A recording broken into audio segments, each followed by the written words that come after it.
பருப்பு உருண்டை போட்டு மோர் குழம்பு செய்ய போகிறேன்.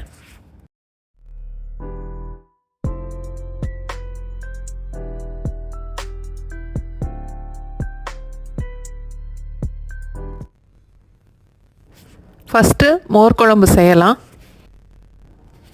அரைக்கிறதுக்கு 2 டேபிள் ஸ்பூன் தேங்காய், 1 ஸ்பூன் சீரகம், அரை டீஸ்பூன் மஞ்சள் தூள், 3 இல்லை 4 மிளகா வத்தல், 2 டீஸ்பூன் மல்லித்தூள், 1 டேபிள் ஸ்பூன் துவரம்பருப்பு கொஞ்சம் தண்ணியில் ஊற வைக்கணும். எல்லாத்தையும் சேர்த்து மிக்சியில் நல்லா அரைக்கணும்.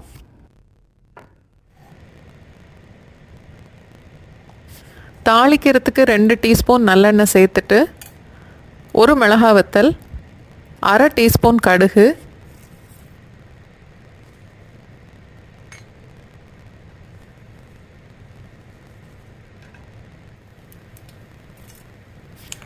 கால் டீஸ்பூன் வெந்தயம், கால் டீஸ்பூன் பெருங்காயம், கடைசியில் 1 கொத்து கருவேப்பிலை.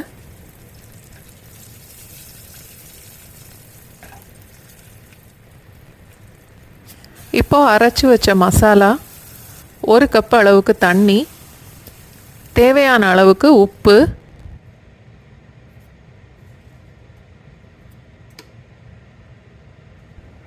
எல்லாம் சேர்த்து நல்லா கலந்துட்டு ஒரு நிமிஷம் அளவுக்கு கொதிக்க வச்சா இந்த மசாலாவோட பச்சை வாசனை எல்லாம் போயிடும். இப்போது அடுப்பை சிம்மில் வச்சுட்டு நல்ல கெட்டியான மோர் 2 கப் அளவுக்கு சேர்க்கணும்.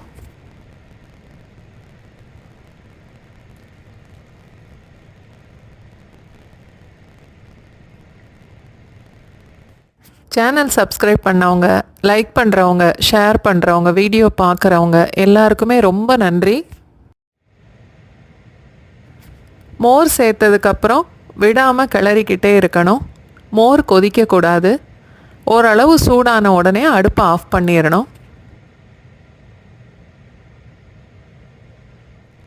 மல்லி இலை சேர்த்து கலந்துட்டு அடுப்பை ஆஃப் பண்ணிடலாம். குழம்பை மூடி வச்சுட்டு பருப்பு உருண்டை செய்யலாம்.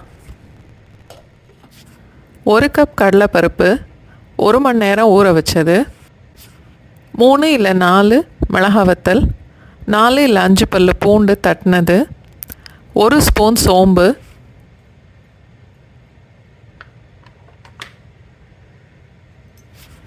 அரை ஸ்பூன் பெருங்காயம், இந்த பருப்புக்கு மட்டும் தேவையான அளவுக்கு உப்பு. இது எல்லாத்தையும் மிக்சியில் போட்டு தண்ணியே ஊற்றாமல் 3/4 பதத்துக்கு அரைச்சா போதும். பொடிசாக வெட்டின வெங்காயம் 1/2 கப் அளவுக்கு, இஞ்சி கருவேப்பிலை ரெண்டும் ஒரு டேபிள் ஸ்பூன், மல்லி இலை கொஞ்சம் கூட 2 டேபிள் ஸ்பூன் அளவு சேர்த்துக்கலாம். நல்லா கலந்துட்டு ஒரு சின்ன நெல்லிக்காய் சைஸில் நம்மளுக்கு எத்தனை உருண்டை வேணுமோ அந்த அளவுக்கு நம்ம பண்ணி வச்சுக்கணும்.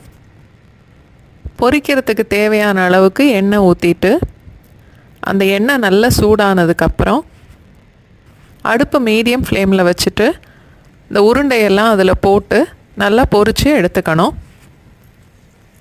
என்னோடய சமையல் பிடிச்சிருந்தா வீடியோவை லைக் பண்ணுங்கள். உங்களுக்கு தெரிஞ்சவங்களோட வீடியோவை ஷேர் பண்ணுங்கள். சேனல் சப்ஸ்கிரைப் பண்ணிவிட்டு பக்கத்தில் உள்ள பெல் ஐக்கான் ப்ரெஸ் பண்ணிங்கன்னா நான் புது வீடியோ போடும்போது உங்களுக்கு நோட்டிஃபிகேஷன் வரும். அடுப்பு தீ அதிகமாக இருந்தால் உருண்டையோட வெளிப்பக்கம் மட்டும் செவக்கும், உள்ளே வேகாது.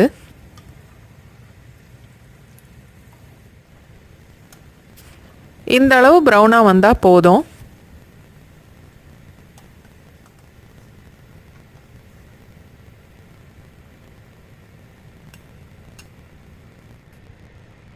இந்த உருண்டையெல்லாம் சூடாக இருக்கும்போதே மோர் குழம்போடு சேர்த்துடணும்.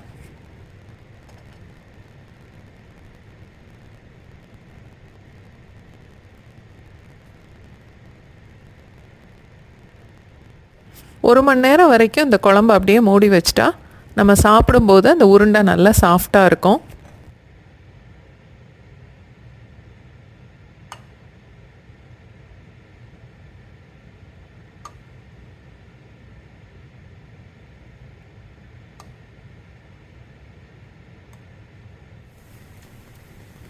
மிச்சம் இருக்கிற மாவில் வடையாக தட்டி பொரிச்சு எடுத்துக்கலாம்.